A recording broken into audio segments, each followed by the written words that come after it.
네. 자, 원가를 조금 분류해 봤고요. 그 밑에 보니까 원가의 흐름 나와 있는데 우리 뭐 원재료, 제공품, 제품 이거 티계정 못 그리는 분들은 아마 없을 거라고 봐요.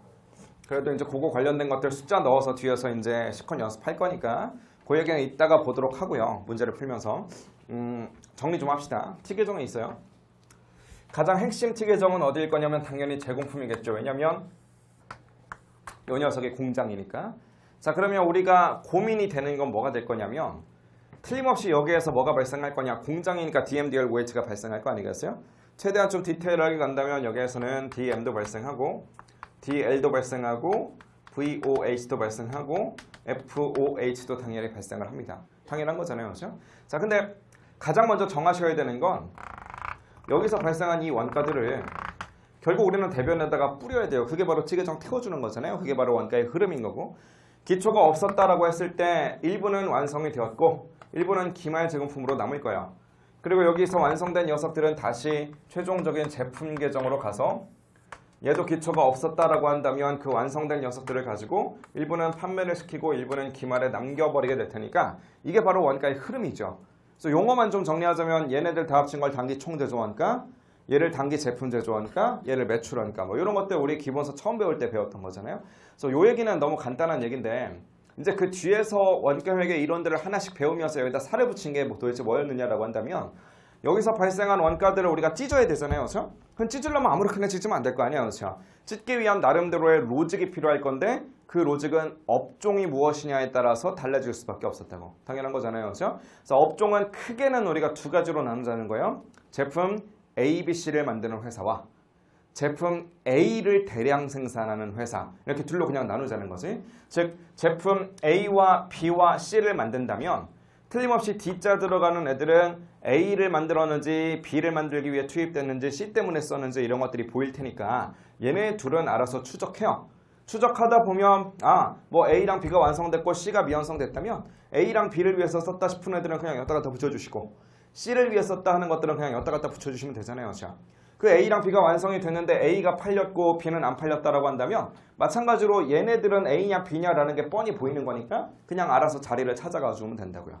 결국 이슈가 되는 건 뭐냐면 얘네 둘은 추적이 안 되는 애들이니까 우리가 뭔가 배부 기준을 잡고 배부율을 계산해서 뿌려줄 생각을 좀 해야 된다는 거지. 그래서 우리가 뿌려주는 것을 많이 연습을 해봤었는데 여튼 이런 원가 계산 방법 즉 A랑 B랑 C를 만드는데 각각 얘네들이 서로 다른 형태로 생겼으니까 얘네들은 추적하고 얘네들은 배부한다. 이런 형태로 가는 걸 우린 뭐라고 불렀었어요? 걔네들을 개별 원가 계산 이렇게 불렀던 거지. 그래서 업종에 따라서 우리는 개별 원가 계산이라고 하는 녀석도 있고 그 다음에 모든 게 다 똑같은 애들을 그냥 막 대량으로 생산한다라고 한다면 결국은 너무 많은 것들을 짜잘하게 생산하니까 이런 애들 하나하나를 따라가는 건 불가능하거든요. 그렇죠? 그래서 DM이 됐건 DL이 됐건 OH가 됐건 상관없이 그냥 우리가 이런 식으로 추적되냐 배부되냐 뭐 이런 식으로 분석하는 게 아니라 그냥 일단 싸잡아 놓자는 거야. 싸잡아 놓고 나서 그냥 어떻게 할 거냐면 대충 N빵 치자는 거죠. 대충 N빵 치는데 문제는 뭐냐면 그냥 그마저도 쉽지 않은 게 얘네들은 다 완성이 되는데 얘네들은 미완성이다 보니까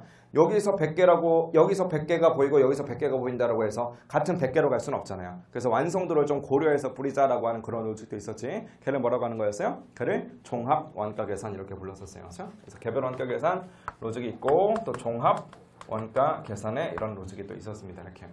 자, 크게는 이렇게 두 가지가 있었는데 이 종합 원가 계산에서 파생돼 나오는 녀석도 하나 있어요. 그러니까 뭔 얘기냐면 똑같은 재료를 똑같은 공정에다 집어넣었더니만 똑같은 제품들이 막 튀어나와요. 그럼 그것을 우리가 종합 원가 계산을 써서 원가 계산한다 이렇게 부르는데 같은 원재료를 같은 공정에 넣었는데 이상하게 제품은 또 여러 가지가 튀어나오는 거지. 그렇죠? 예를 들어서 원유를 정제 공정에 넣었더니만 휘발유도 나오고 경유도 나오더라는 거야죠. 그럼 그런 회사에서는 그냥 우리가 고지고대로 5단계법을 적용해서 종합 원가 계산을 쓴다? 그게 잘 안 될 테니까 뭔가 조금 다른 방법을 써서 원가를 배부하는 거죠. 그럼 이거 배웠던 거 뭐 기억나세요?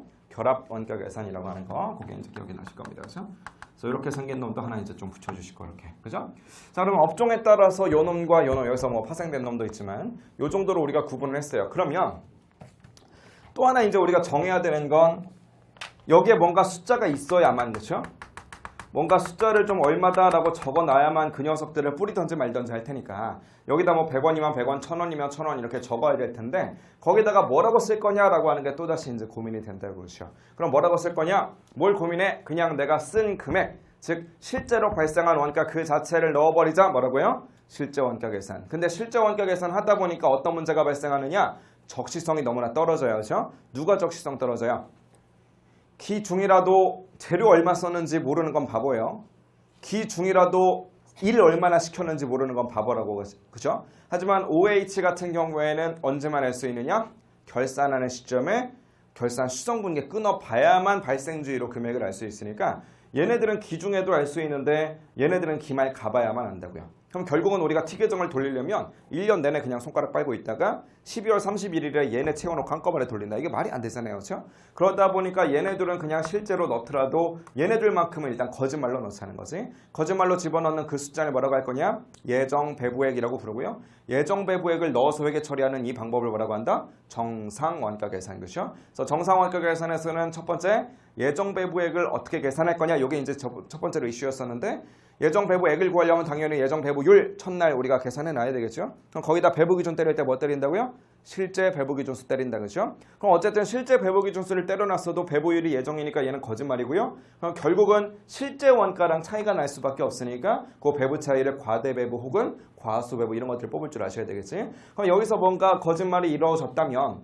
그 거짓말만큼 뒤에 다 영향을 줄 거 아니겠어요? 그렇죠? 다만 얘네 둘이는 네팅돼서 없어지는 거니까 여기서 이게 100원이었다면 요놈과 요놈과 요놈을 합쳐주면 그게 다 100원일 거라고 OH만 합쳐주면. 그렇죠? 그래서 결국은 여기서 차이 나는 것들을 어디다 갖다 조정을 해야 될 거냐? 요놈과 요놈한테 조정을 해야 되는데 새 놈을 다 건드리려면 귀찮으니까 그냥 올해만 신경 쓰고 내년까지는 2월 시키지 말자. 즉 얘네 둘은 재고자산이니까 2월이 돼야 되는데 얘는 딱 당길 거니까 누구한테 갖다 그냥 붙여버리자고요?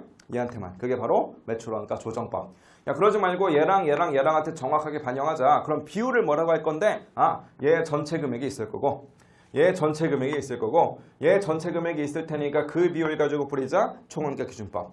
근데 전체 금액으로 가져가다 보면 이 안에는 당연히 DM과 DL 멀쩡한 애들도 섞여 있거든요. 그렇죠? 그래서 그런 애들까지 섞어버리는 건 비율에 왜곡을 줄 수 있으니까 멀쩡한 애들 제껴버리고 거짓말한 애들의 비율만 가지고 뿌려버리자. 그거 바로 원가 요소별 비례 배분법. 그래서 원가 요소법을 쓰게 되면 실제 원가 계산이랑 결과 똑같다라고 하는 것까지 우리 정리했었어요. 그렇죠? 요거랑 좀 비슷한 컨셉으로 얘네들에 대해서 미리 잡아놓다 보니까 결국은 어떤 일이 발생하냐면 뭔가 예상치의 개념이 들어가는 거고 예상치의 개념이 들어간다 그러면 실제랑 비교해가면서 내가 예상치보다 원가를 많이 썼나 적게 썼나 아껴 썼나 낭비했나 이런 것들을 볼 수 있는 거잖아요. 그렇죠? 그래서 아꼈는지 낭비했는지에 따라서 성과평가 목적으로도 당연히 이거를 돌려버릴 수 있다고. 무슨 말인지 이해되시죠? 그래서 성과평가 목적으로 그냥 얘네들뿐만 아니라 화끈하게 모든 걸 거짓말로 돌려버리자라고 하는 거. 얘를 뭐라고 했었어요? 얘를 표준 원가 계산 이렇게 불렀던 거지. 그래서 사실상 정상 원가 계산하고 표준 원가 계산하고 사실은 좀 다른 부분이 있긴 하지만 그래도 큰 틀에서는 둘이 사촌지간이다라고 하는 그런 생각을 좀 갖고 접근하셔야 된다고요. 무슨 말인지 이해되셨죠? 자, 그래서